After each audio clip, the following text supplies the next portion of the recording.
Welcome back to our channel, This Conscious Lifestyle. Today we're going to be talking a little bit about our pregnancy story. So deciding to have a baby, the surprise that it was a boy, and some of the decisions that we made in our pregnancy that made things easier, made things harder, things we would have done differently. So first episode, Logan told the quick version of when we first met, we did not want children. We had that conversation pretty fast. Since we knew we were it for each other, we knew that was a pretty important topic. And yeah, we were both in agreement, no children. And then about 3.5 years after that, we were on a trip in the Philippines. And many magical things happened there. Long story short, the final sort of catalyst was our final ferry ride home. In between two of the island mountains in the Philippines, there was a cloud, and that cloud, without a doubt, was a child, a baby on its back looking up, into the cosmos. And I looked at Casey, she looked at me, the two other girls that were with us on the trip turned around and looked at us in the ferry, and you could just see all these eyes starting to swell up with tears, but nothing was ever said. The four of us didn't say a word to each other about it. It's like we all just saw it and knew that that was something magical and special. And from that point, Casey was very silent for the remainder of kind of the travel day until we were on our flight from Hong Kong to San Francisco. She looked up and... I was very nervous. And, for a therapist, I was quite an internal processor at the time. And something in me just shifted, and it was such a pure, transcendent shift, and I could not wait to talk to him about it. But I was fearful because we had made that decision so early on. And so on the flight, I said I had to tell him something, and it was really crazy because through her whole, approximate 15 hours of silence, I'm of course thinking about stuff, and right as she said, I have something to tell you, something came over me, and again, something very transcendent that was just I knew what she was going to say. I don't know how. It's just I just knew it. And she looked at me and said, I want to have a baby. And I was just yeah, I know. And so that's when everything sort of changed for what our future and what our sort of destiny was going to look like. I think it is worth mentioning that the cloud, the baby cloud, this came at a time that we were just starting to open up spiritually, that we were just starting to open up to the possibility of the divine or God or something beyond this, and something beyond this physical. Yeah. And so it was really a testament to the right time, the right place at the right time, with all the things that synchronized in order for us to get that message. And we received that message, and it changed both of us. Yeah. But, it was 4 years later that we decided. Yeah. Obviously we get back from the Philippines, and Casey's let's have a baby right now. And I'm whoa, we need to figure out life a little bit right now. So yeah, that was approximately 4 years ago. Yeah. And then...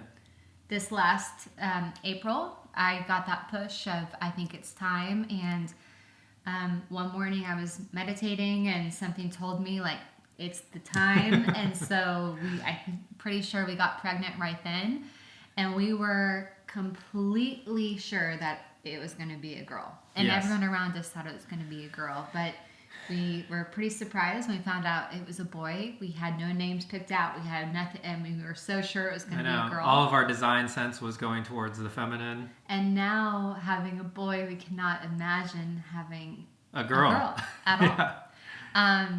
But so when we found out we were having a baby, this was during COVID, and so we had originally thought going the birth center route. It was that happy medium between a home birth and the hospital. We were never going to be a hospital birth. It just wasn't for us. Yeah. Everyone has their own preferences, and I think you have to figure out what's best for you. But for us, I really wanted a natural birth without any sort of drugs, and I wanted midwives to be a part of it. We also ended up hiring a doula. But we realized with COVID, there were so many restrictions of how many people you could have in the room, whether you had to wear a mask or not, just all sorts of restrictions that honestly like pushed us into the idea of a home birth that we ended up going with.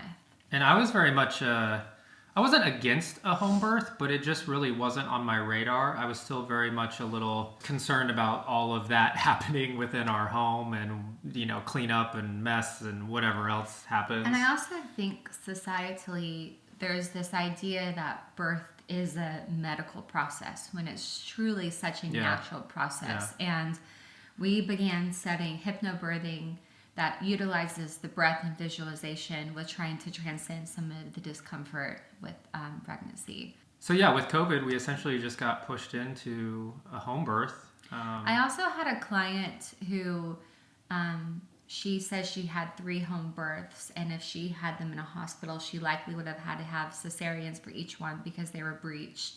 And when you have one breached baby the first time, then generally they just push you to cesarean the next, this sequential births. And so all of this together inspired us to go the home birth route, which we're so grateful for. So grateful. I can't even imagine not doing it that way now. Like, it was incredible. The midwives that we had were amazing, and we ended up hiring a doula to support. She was like game day coach, and she had just such a beautiful essence, and you felt so supported. And one thing we talked about afterwards was the idea of getting in the car after birth. I can't imagine like dealing with a car seat and putting the baby in there and getting in a car. Like, we got to have the baby in the comfort of our home, in our bed, and like didn't have to move. It was just like immediate. We're already in bed, baby on chest, skin to skin right away. And the midwives and doula were amazing, like cleaning up.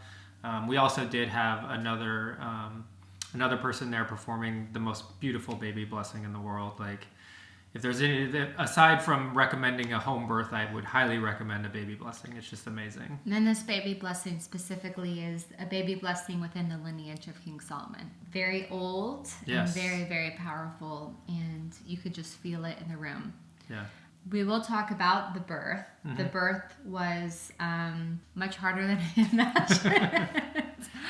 We had the tub, and we had our bedroom, and we were set up in different areas, and I was quite humbled about how challenging it was. But I think the beauty of having a home birth is if you have the option for drugs, I would have taken it, and I don't like to even take Advil. So it was really wonderful having the support. And so I think our biggest piece of advice is you have to figure out like what's best for you, what's going to make you most comfortable. And for me, being in the home with candles lit and essential oils and all of the aspects of our home made me feel the most comfortable. And you have to ask yourself, what will make you the most comfortable? What's going to make you feel relaxed? And who are the people that you want around you who are going to help that? The people who were in our home have such beautiful energies that made me feel like I could do it. And they were calming and not anxiety inducing in any way. And we were very careful about who we wanted to have in the space, so we could keep that really clear.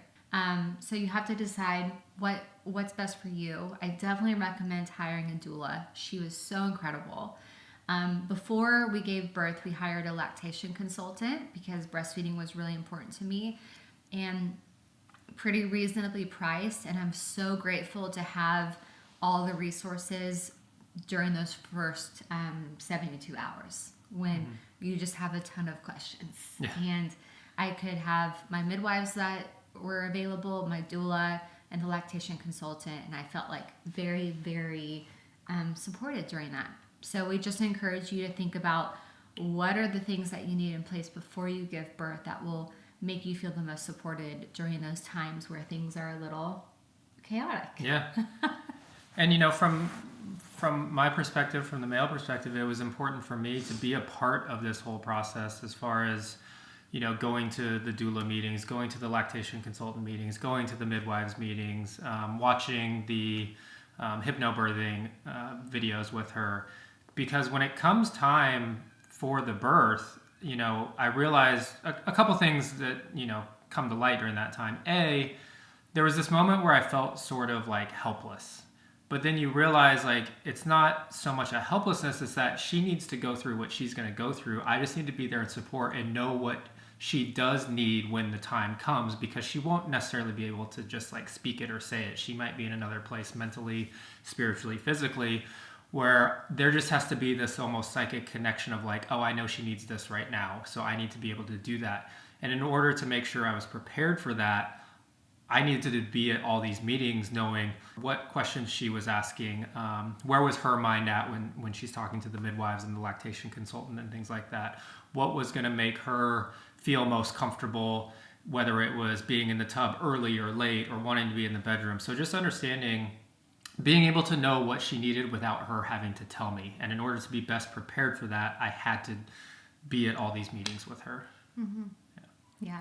I think that was one thing that made me feel so supported was that I wasn't having to get into my mind, which is a big part of birth. So birth is such a natural process, but when we think about it, it becomes more of our prefrontal cortex rather than our limbic brain or our lizard brain that is instinctual. And so you want to be instinctual. And Logan can tell you it got pretty primal. I was definitely in a primal mind. I have heard some noises come out that I have never ever heard in my life.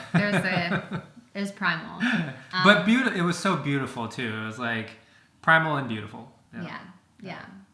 Yeah. So having him, just knowing that he was there to support me and knowing that he knew what I needed was super helpful. And anytime he wasn't doing something, the doula would recommend, and it flowed really nicely. And so I really felt like it was, I told everybody that was in attendance that it was like a true all-star team. Yeah. Everybody knew exactly what needed to be done, when it needed to be done, was supportive in every which way. I don't think it could have gone any better. Yeah. So to summarize, like our biggest recommendations is getting on the same page about a birth plan, whether that is a hospital, whether you want that epidural, going through it, like totally understand, but talk with your partner and see what's going to make you feel the most comfortable, what's going to make you feel the most supported, whether that's hiring other people. During the pregnancy, I would highly encourage some chiropractic care. That was very, very vital. If you can do it, some acupuncture, and making sure that you're active throughout. So active and healthy. And pregnancy can make you hungry, and I think it's a really lovely time to treat yourself, just making sure you're eating as nutritiously as possible, because I think all of those things really added to a really quick recovery. Our next episode is going to be about the postpartum products that can make your life easier. And so the more work that you put into the pregnancy, the more intention with nutrition, the mental support, the physical support, it's going to help postpartum so much. Yeah. And then also from the partner's side of things, during the pregnancy plan, it's like, make sure you're staying involved, and being involved isn't just showing up to these things. It's like really truly listening and understanding where your partner's needs are going to be. I know it's sometimes easy to just be like, well, maybe she's just pushing the baby out, she's dealing with this, I don't know what I can do.